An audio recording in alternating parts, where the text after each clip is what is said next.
The soft glow of the computer screen was the only light in the small research tent as Dr. Maya Chen rubbed her tired eyes. For weeks, she had been studying satellite images of this remote section of the Amazon rainforest, tracking patterns of tree loss and regrowth. The work was important but tedious. She reached for her coffee mug, finding it empty for the third time that night. Just one more section, she mumbled to herself. Zooming in on an unexplored region of dense jungle, the image refreshed and Maya froze. She blinked, thinking her exhaustion was playing tricks on her eyes. But there it was, unmistakable geometric shapes where only organic patterns should exist. And something else. A large metallic reflection. That's impossible, she whispered, adjusting the satellite parameters and requesting higher resolution images. When the new pictures loaded, Maya nearly knocked over her chair standing up. There, surrounded by ancient trees and partially covered by vines, sat what appeared to be the massive hull of a cruise ship. Maya didn't sleep that night. By morning, she had already sent emails to her research partners and funding organizations. Most thought she was joking. A few suggested the images showed an unusual rock formation or abandoned mining equipment. Only Dr. Luis Ortega, her former professor and mentor, took her seriously enough to make some calls. 3 weeks later, Maya stood at the edge of a small clearing where a helicopter had just dropped off the last of their supplies. Her expedition team consisted of 5 people: herself, Luis Raj Patel, a structural engineer, Diane Wong, a photographer and documentarian, and Paulo Cardoso, their local guide who knew the rainforest better than anyone. "You realize everyone thinks we're crazy," Raj said, adjusting his pack as they prepared to set off. "My department head told me to enjoy my wild goose chase vacation." Maya nodded, checking her GPS coordinates one last time. "They won't be laughing when we bring back our evidence. Paulo says we should reach the location in about 7 days if the weather holds." The journey was more difficult than any of them had anticipated. The forest grew denser the deeper they went, with no trails to follow. They crossed 3 rivers, narrowly avoided a poisonous snake nest, and on the 4th day, Paulo had to guide them through a swamp that didn't appear on any of their maps. "The forest is different here," Paulo explained one evening as they huddled around a small camp stove. "The local tribes avoid this area. They say the spirits brought something strange here years ago. I thought it was just a story to keep outsiders away." On the 6th night, a tremendous storm hit. Rain pounded their tents for hours and lightning struck so close that Maya could feel the electricity in the air. None of them slept much, but by morning the sky had cleared, leaving the forest smelling fresh and alive. "We should reach the coordinates today," Maya said, studying her GPS. "Maybe another 4 hours of hiking." Around noon, they began climbing a steep ridge covered in thick ferns and moss. The humidity made breathing difficult, and even Paulo, who rarely showed fatigue, had to stop frequently to catch his breath. "There's something strange about the air here," Diane said, adjusting her camera strap. "It feels heavier somehow." Luis, who had been quietly taking notes throughout the journey, nodded in agreement. "The magnetic readings have been increasingly erratic since yesterday. Whatever we're approaching is affecting my equipment." When they finally reached the top of the ridge, all 5 of them stood in stunned silence. Below them, in a clearing that seemed unnaturally perfect, sat the enormous white hull of a cruise ship. The name Aurora Star was still visible on its side, though vines had begun to claim portions of the lettering. The vessel was tilted slightly to one side but appeared largely intact, as if it had been gently placed there rather than crashed. "That's the Aurora Star," Luis whispered, his voice filled with disbelief. "It disappeared 5 years ago in the Caribbean. Over 300 passengers and crew were never found." Maya felt a chill despite the tropical heat. "How is this possible? We're more than 2,000 miles from the ocean, in the middle of one of the most inaccessible forests on Earth." They made their way down the ridge cautiously, documenting everything with cameras and scientific equipment. The ship's hull showed no obvious damage, no dents, no scrapes, no signs of how it could have possibly traveled inland through dense forest without leaving a path of destruction. "Look at the vegetation," Paulo pointed out as they drew closer. "It grows right up to the ship, but there's no broken trees, no trail. It's as if the forest grew around it, or as if it appeared out of nowhere," Raj added quietly. As they circled the massive vessel, they discovered what appeared to be a makeshift gangplank, leading to a service entrance on the lower deck. The wood looked weathered but was clearly not original to the ship. "Someone's been here before us," Diane said, examining footprints in the soft earth nearby. "These are old, though. Maybe months old." Maya felt her heart racing as they carefully made their way up the gangplank. The metal door at the top was ajar, as if inviting them in. Inside, emergency lights still glowed dimly in the corridors, powered by what must have been some kind of auxiliary system. How is there still power after all this time? Raj wondered aloud, examining a functioning control panel on the wall. They moved cautiously through the ship's service areas and into the main corridors.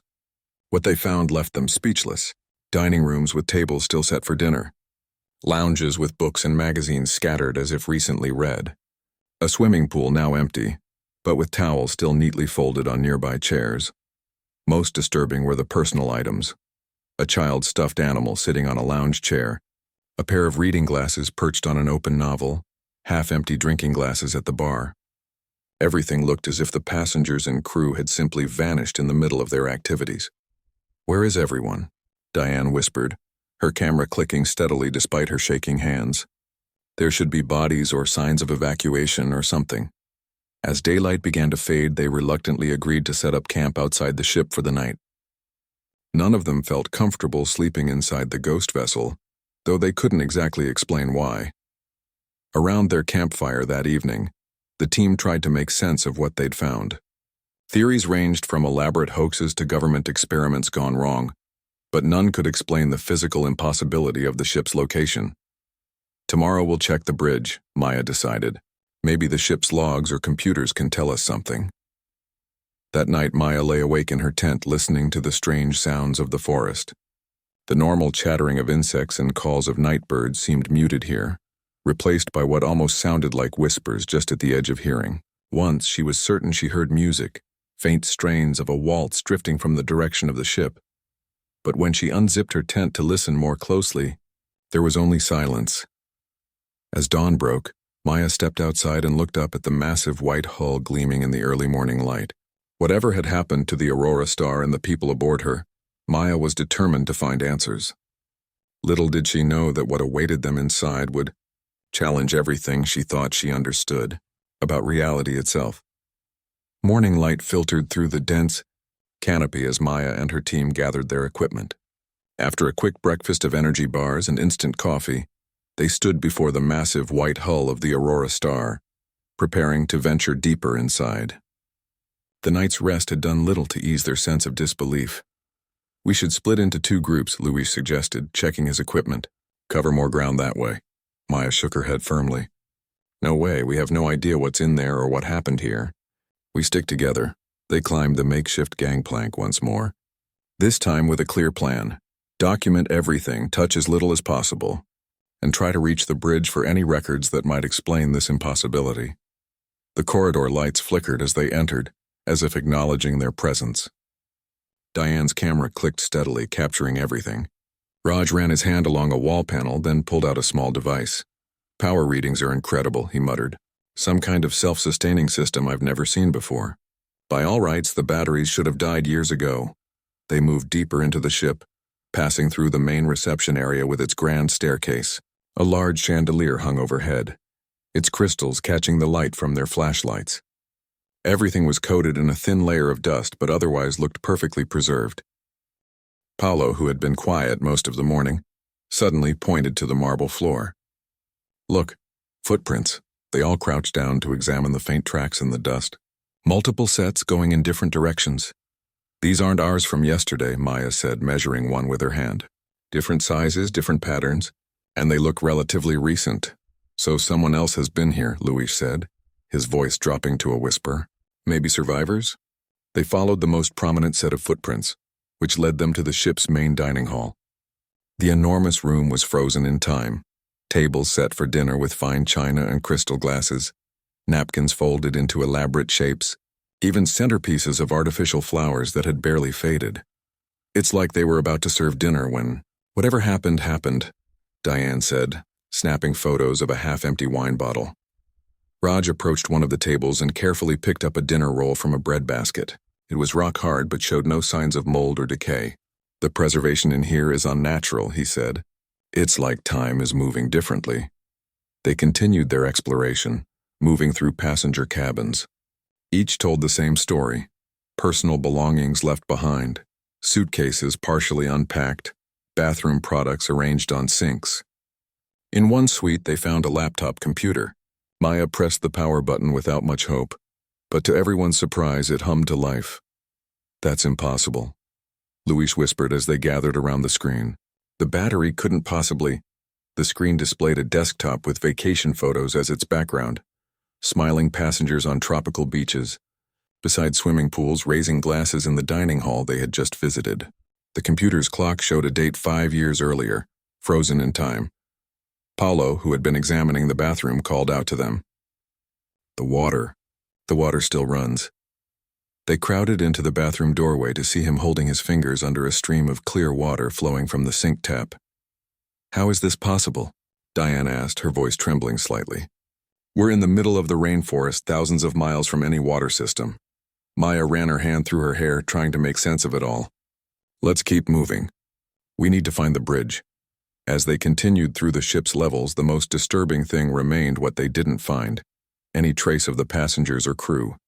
No bodies, no remains, no signs of panic or evacuation. Just absence. They discovered the ship's casino, chips still stacked on the roulette table, cards laid out mid-game.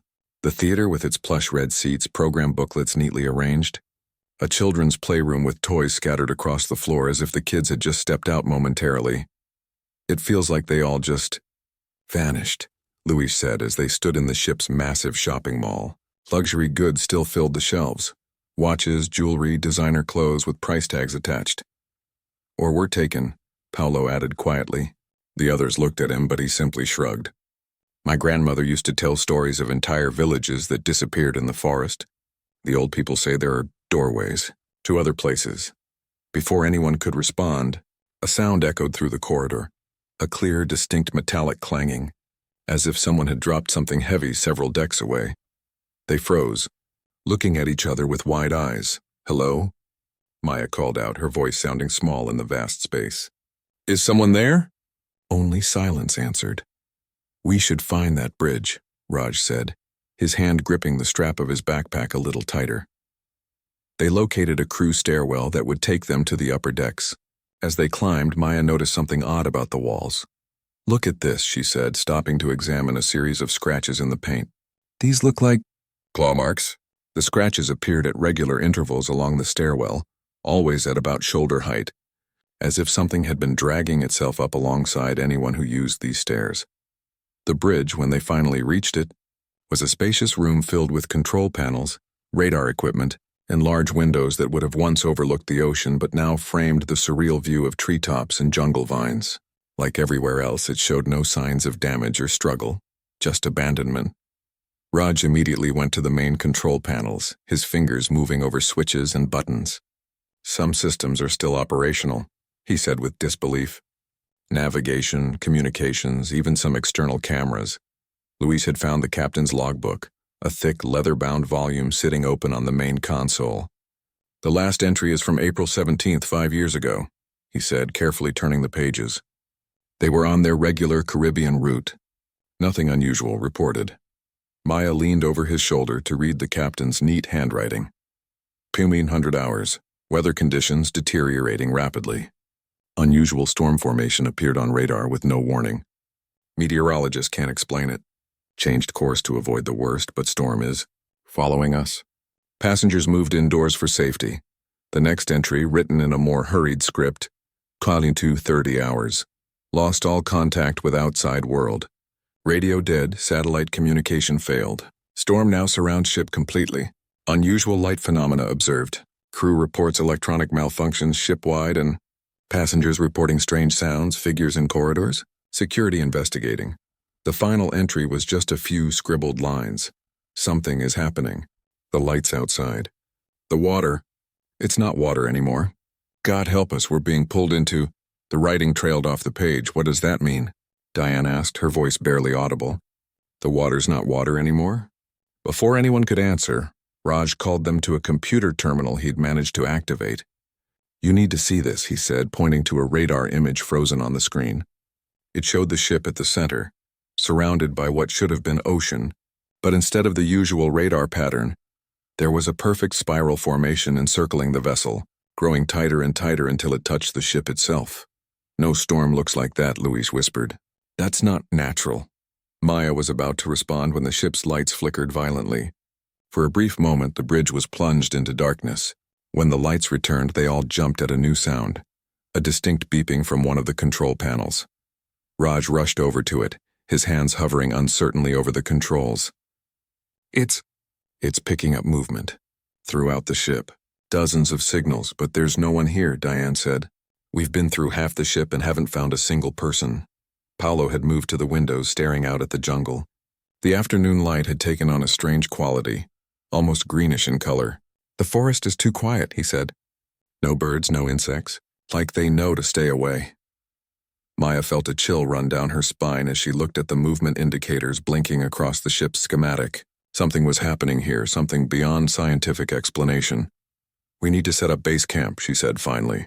"Properly document everything. Whatever happened here, we need to understand it. The world needs to know about this." As they gathered their equipment to leave the bridge, Diane suddenly grabbed Maya's arm. "Look," she whispered, pointing to a small monitor showing feed from a security camera on one of the lower decks. The team worked quickly to set up a more permanent base camp near the ship's main entrance. None of them felt comfortable staying inside the Aurora Star overnight, especially after what they'd glimpsed on the security monitor. They pitched their tents in a small clearing about 50 yards from the gangplank, close enough to continue their exploration but far enough to feel somewhat safe. As dusk approached, they gathered around a small fire, the massive white hull of the cruise ship looming behind them like a ghost in the fading light. "We need a plan," Maya said, poking at the flames with a stick. "Something clearly happened to those people, and we need to figure out what."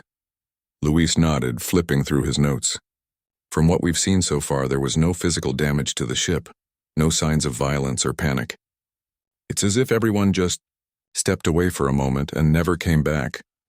Or was taken," Paolo repeated his earlier suggestion, eyes fixed on the darkening trees around them. Raj had been unusually quiet since they'd left the bridge. Now he looked up from the device he'd been tinkering with.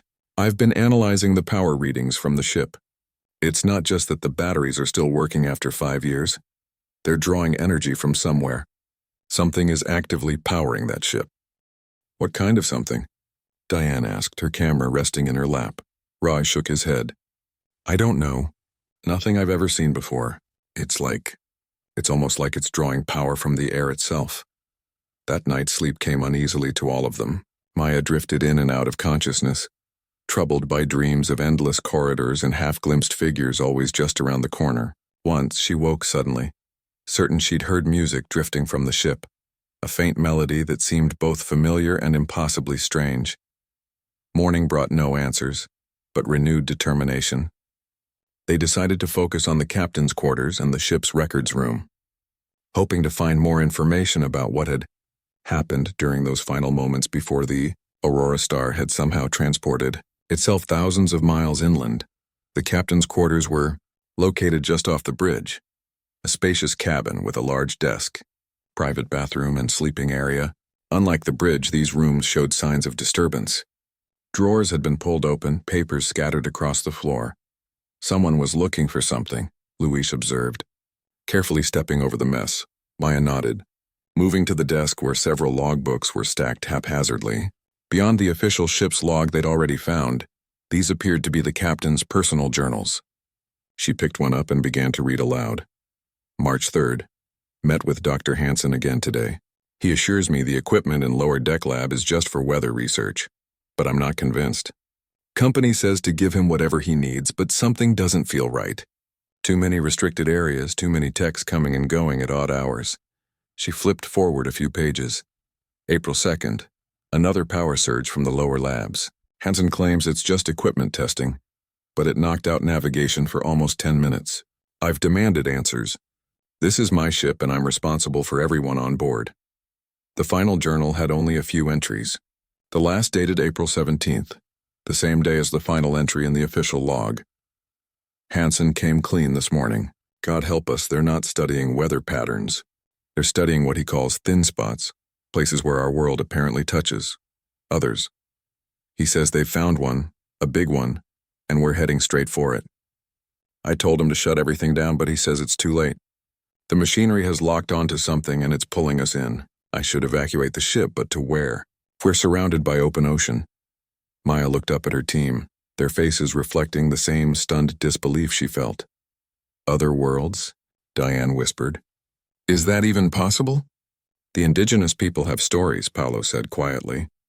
Tales of places where the boundaries between worlds grow thin, places where people walk through doorways and never return. Raj had been examining a tablet computer they'd found charging beside the bed. Guys, look at this, he said, turning the screen toward them. It showed a complex schematic of the Aurora star, but with additions none of them recognized. Extra sections in the lower decks, rooms that shouldn't exist on a cruise ship. One area was highlighted in red, labeled simply Project Doorway. We need to find that lower lab, Maya decided. It took them nearly 2 hours to locate the entrance.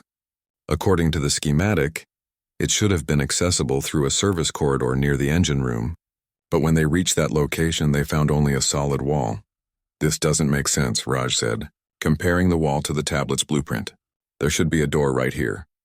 Luis ran his hands carefully over the smooth surface, then pressed his ear against it. Listen, he said after a moment. There's something humming behind here. They searched the surrounding area looking for any kind of hidden mechanism. Finally, Diane noticed a small panel beside a fire extinguisher that looked newer than its surroundings. When she pressed it, a section of wall slid silently open, revealing a sterile white corridor that looked nothing like the rest of the ship. What cruise ship has a secret laboratory? She asked, her camera already recording. The corridor led to a security door with a keypad lock.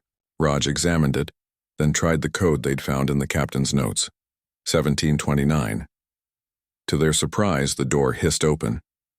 Beyond lay a large room filled with equipment none of them recognized. Sleek, futuristic-looking machines lined the walls, their surfaces covered with blinking lights and digital readouts. At the center stood what appeared to be a control station, with multiple screens and a large glass chamber. This is military-grade technology, Luis whispered, examining one of the machines. Some of it looks experimental beyond anything I've seen published. Maya moved to the central console where a logbook lay open. The handwriting was different from the captain's, more precise, almost mechanical. April 17th final entry. Convergence achieved. Target location confirmed. The boundary is thinner than we anticipated. Breakthrough imminent. Field strength exceeding all projections. Captain threatening to shut us down, but he doesn't understand what we've discovered. The doorway is opening. God help us all, it's actually working. Raj had managed to activate one of the computer terminals. Look at this, he called.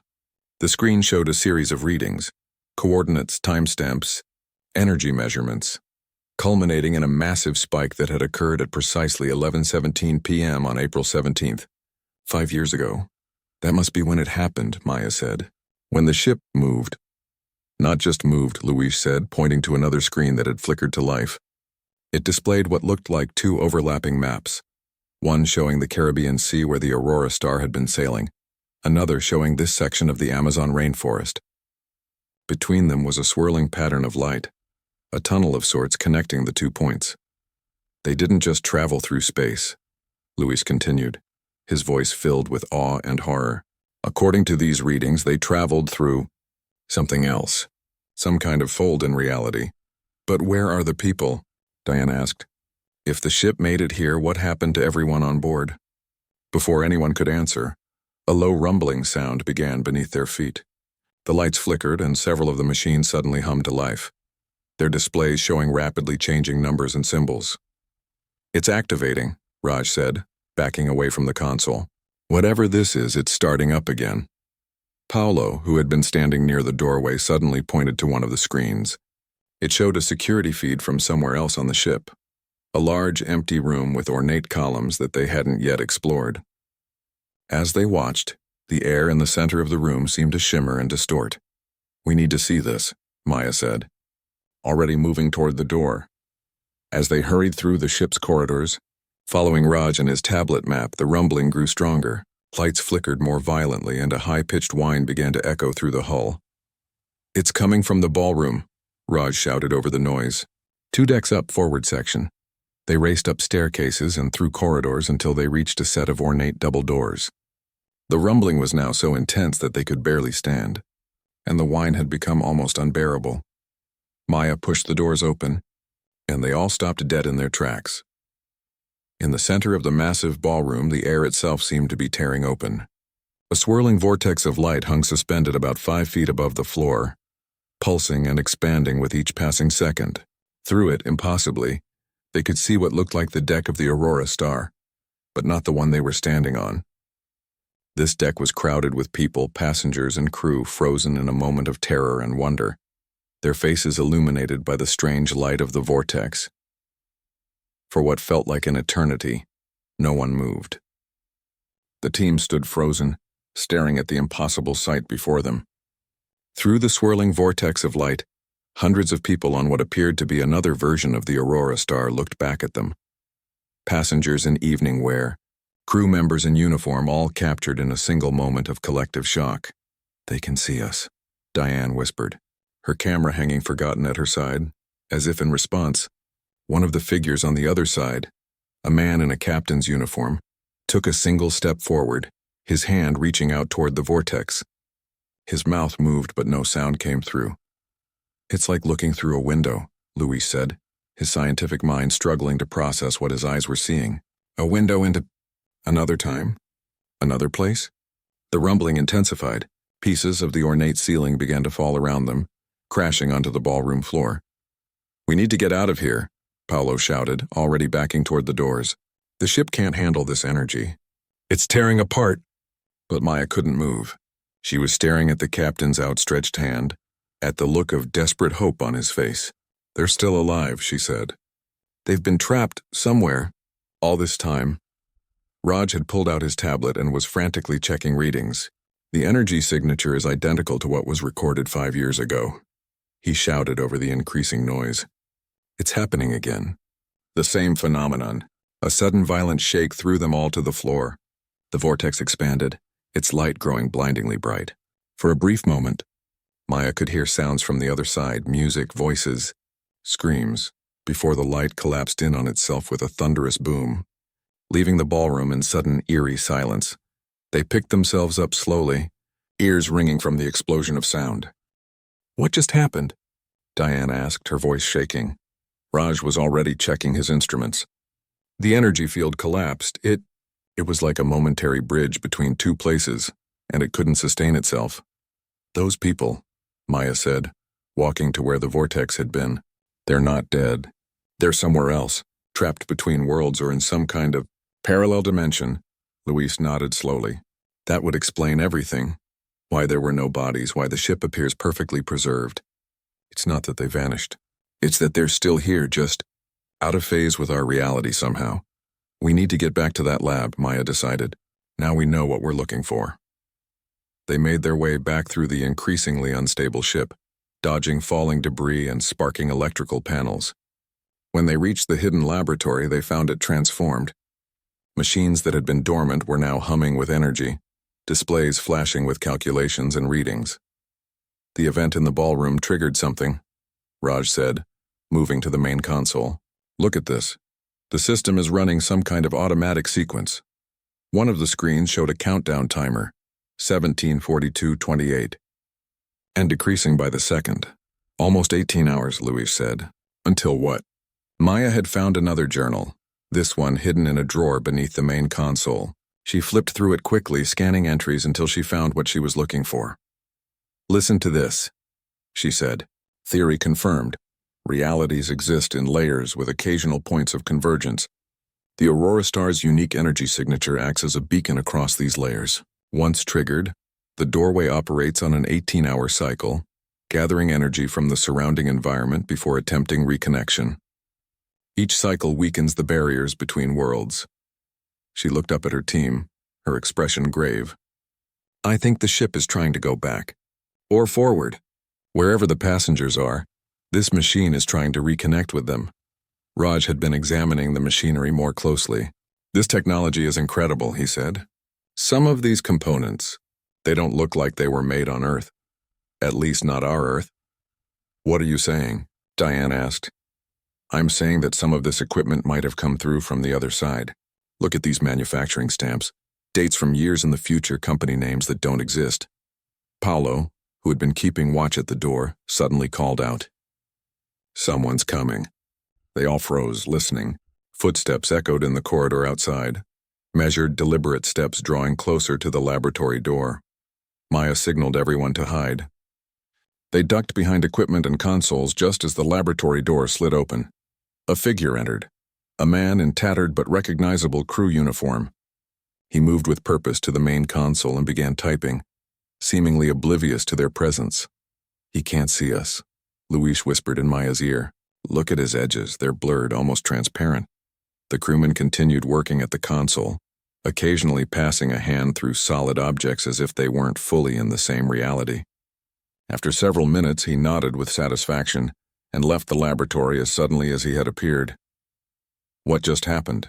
Diane asked when they were sure he was gone. A temporal echo, maybe, Luis suggested. Or someone phasing between realities. Raj was looking at the console where the crewman had been working. Whatever he did, he changed something. The countdown's accelerating. The timer now read 04:12:56 and was decreasing much faster than before. We don't have much time, Maya said. We need to understand exactly what this machine does and what's going to happen when that countdown reaches 0. They split up to search the laboratory more thoroughly. In a small adjoining room, Maya discovered what appeared to be the personal quarters of Dr. Hansen, the scientist mentioned in the captain's journal. His living space was sparse but filled with notes, diagrams, and personal journals. Maya began reading through them rapidly, trying to piece together the full story of what had happened aboard the Aurora Star. Guys, she called after several minutes. I think I figured it out. They gathered around as she spread several documents across a small table. Hansen wasn't just studying thin spots between worlds, she explained. He was actively trying to create them. According to his notes, he believed there are countless parallel Earths existing alongside ours, occasionally overlapping at points of cosmic significance. Like the Bermuda Triangle? Luis asked. Maya nodded. Exactly. His theory was that with the right equipment, you could open a doorway between these worlds, not just observe them, but physically travel between them. And something went wrong, Raj guessed. More than wrong, Maya said, pointing to a page of frantic notes. When they activated the machine in the Caribbean, they created a doorway all right, but instead of just opening a path to another world, they somehow pulled the entire ship through space to this location while simultaneously pushing it halfway into another reality. Half in, half out, Diane whispered.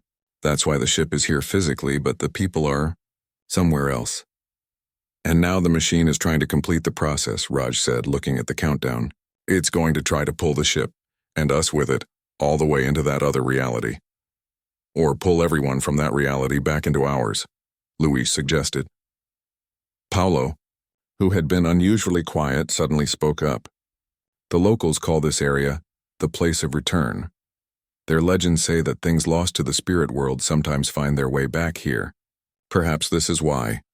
The ship groaned around them, the metal hull straining as if under enormous pressure. Sparks showered from electrical panels and the laboratory lights flickered violently. We need to make a decision, Maya said, looking at the countdown now reading 02:37:18. Do we try to stop this process or do we help it along? Those people have been trapped for 5 years. If there's a chance to bring them back, or we could all end up trapped with them, Luis pointed out. We don't fully understand the technology or what exactly happened to them. Raj had been studying the machine controls. I think I might be able to modify the settings, he said slowly, not to stop it, but to stabilize it. Create a controlled doorway instead of this chaotic energy storm. How long would that take? Maya asked. Raj glanced at the countdown. About as long as we have left. Maya looked at each of her team members in turn, seeing the mixture of fear and determination on their faces. They had come looking for a scientific mystery and found something that challenged their understanding of reality itself. Let's do it, she decided. Let's bring them home. As Raj began working on the machine with Luis's assistance, Diane set up cameras to document everything. Paolo stood guard at the door, watching for more temporal echoes or other phenomena. Maya returned to Hansen's notes, searching for anything that might help them understand what would happen when the countdown reached 0. What she found made her blood run cold. What does he mean something else is coming through? Diane asked, looking over Maya's shoulder at Hansen's final journal entry. Maya shook her head, a chill running down her spine despite the laboratory's rising temperature. I don't know, but we need to tell Raj. Whatever he's doing to that machine, he needs to be careful. The countdown now read 01:43:09, and the entire ship had begun to vibrate with a low, steady hum. Occasional flashes of light pulsed through the walls, as if the very structure of the Aurora star was becoming transparent and brief. Terrifying moments. Raj and Luis were deep in concentration, rerouting cables and reprogramming the system that controlled the mysterious doorway technology. When Maya showed them Hansen's warning, Raj's hands paused over the keyboard. That complicates things, he said, wiping sweat from his forehead. I've been assuming we're dealing with the simple matter of reconnecting with the same reality, where the passengers are trapped. But if something else found the doorway, could it be what's been keeping them trapped all this time? Luis wondered. Some kind of interference in the process? Paolo, who had been keeping watch, suddenly called out from the doorway. More of them. They turned to see 3 transparent figures walk through the solid wall of the laboratory. A woman in a scientist's lab coat, and 2 men in security uniforms. Like the crewmen before, they moved with purpose but seemed unable to see Maya and her team. They went to different workstations and began operating equipment, their hands occasionally passing through solid objects. They're trying to fix it too, Maya realized, watching the ghostly figures work. From their side, one of the security officers suddenly looked up directly at where Maya was standing. For a brief moment, their eyes met, and Maya felt a jolt of connection. He could see her. He said something to his companions, pointing urgently. The scientist turned and made a gesture toward the main console, the same one Raj was working on. As her transparent hand passed through Raj's solid one, the lights in the laboratory flickered violently. For a split second, the ghostly figures became solid, their voices suddenly audible. Stabilize the field or we'll lose them again, the woman was saying. The entity is trying to... Then they were gone, faded back into whatever in-between state they had been occupying. Did you hear that? Maya asked. They know about us. They're trying to bring us through. Or themselves back, Luis countered. But what entity were they talking about? Raj had been monitoring the ship's internal sensors. There's another energy signature moving throughout the ship, he said, pointing to a blinking dot on a schematic display. It's not like the temporal echoes. It's something else. Hansen's entity, Maya whispered. As if in response, the laboratory door slammed shut on its own. The temperature dropped suddenly, their breath visible in the frigid air. Whatever it is, it knows we're here, Diane said, her camera trained on the door. Raj turned back to his work with renewed urgency. The countdown's accelerating again. We only have about 30 minutes left. The ship groaned around them, metal twisting as forces beyond their understanding pulled at its very structure. Through the small porthole window, Maya could see the forest outside was changing, trees bending in impossible ways, their forms blurring as if seen through rippling water. Reality itself is becoming unstable around the ship, Luis observed. The doorway is affecting everything nearby. Paolo had moved to stand beside one of the laboratory walls, his hand resting against it. Listen, he said quietly. They all fell silent, straining their ears. At first, Maya heard nothing but the rumble of the ship and the hum of machinery. Then it came, faint but unmistakable. Voices, hundreds of voices calling out, singing, crying, laughing. The sounds of the ship's passengers, so close yet impossibly distant. They're alive, she breathed. All of them. A sudden bang against the laboratory door made them all jump. Something was trying to get in, something that made the very air around the door distort and darken. I don't think that's one of the passengers, Luis said, backing away. Raj looked up from his work. I've almost got it. The system wasn't designed for a two-way transfer. Hansen was only trying to go one direction, into the other reality. That's what went wrong. The ship got caught halfway. Can you fix it? Maya asked, unable to take her eyes off the bulging door. I think so, but I don't know what will happen when I do. Best case, everyone returns to our reality and the doorway closes forever. And worst case? Diane asked. Raj hesitated. Worst case, we all get pulled into whatever in-between state they've been trapped in. Or, the door buckled inward, a shadowy tendril of something that wasn't quite solid and wasn't quite gas seeping through the growing crack. Or that gets out completely. Raj finished. The countdown showed less than 15 minutes remaining. Raj typed furiously at the console while Louis connected cables to direct power away from non-essential systems. I need more time, Raj muttered. Maya made a decision. Paolo, Diane, we need to distract whatever that is. Keep it away from Raj until he can complete the modifications. Paolo nodded grimly, hefting an oxygen tank he'd found in a corner of the lab. How do you distract something that isn't from our world? With light, Maya said, grabbing a high-powered flashlight from her pack. If it's from somewhere beyond, somewhere dark, then light might hurt it. The door gave way with a screech of tearing metal. The shadow poured into the room like liquid smoke, forming into a shape that seemed to bend the eye's ability to comprehend it. All angles and dimensions that shouldn't exist together. Maya switched on her flashlight, aiming the beam directly at the entity. It recoiled with a sound like radio static, the edges of its form crisping away where the light touched.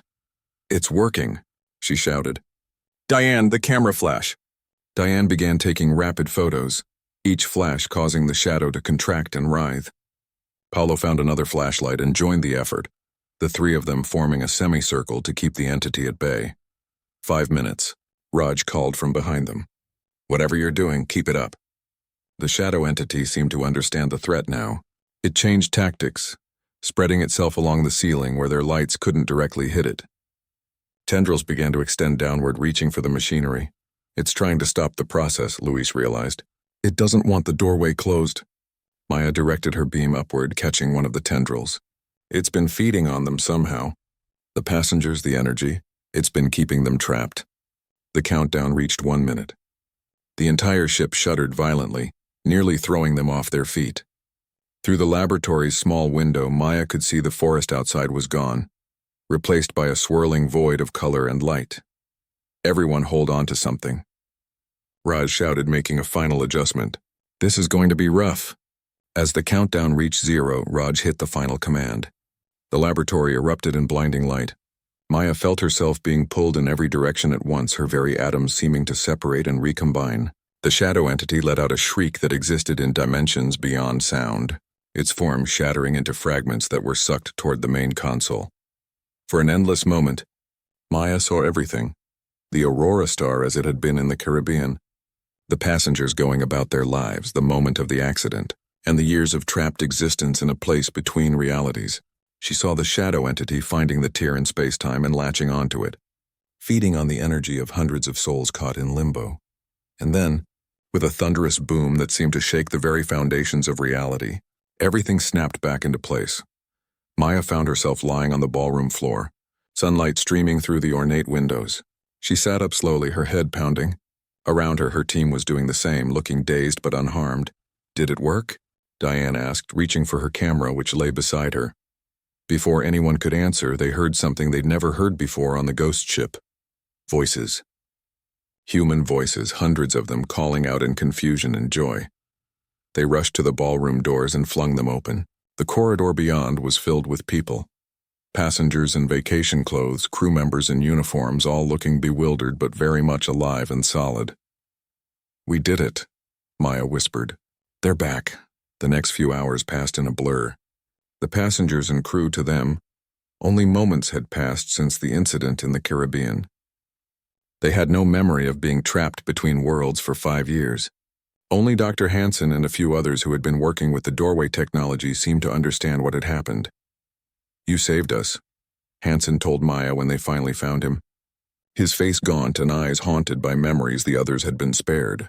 That thing, it found a way in through our experiment. It would have kept us forever if you hadn't come. By nightfall, the outside world had been contacted. The miraculous reappearance of the Aurora Star and everyone aboard made international headlines. Military helicopters circled overhead while government scientists began arriving to document what would become the most significant discovery in human history. As Maya stood on the ship's upper deck, watching the sunset over the impossible sight of a cruise ship surrounded by rainforest, Luis joined her at the railing. What happens now? He asked quietly.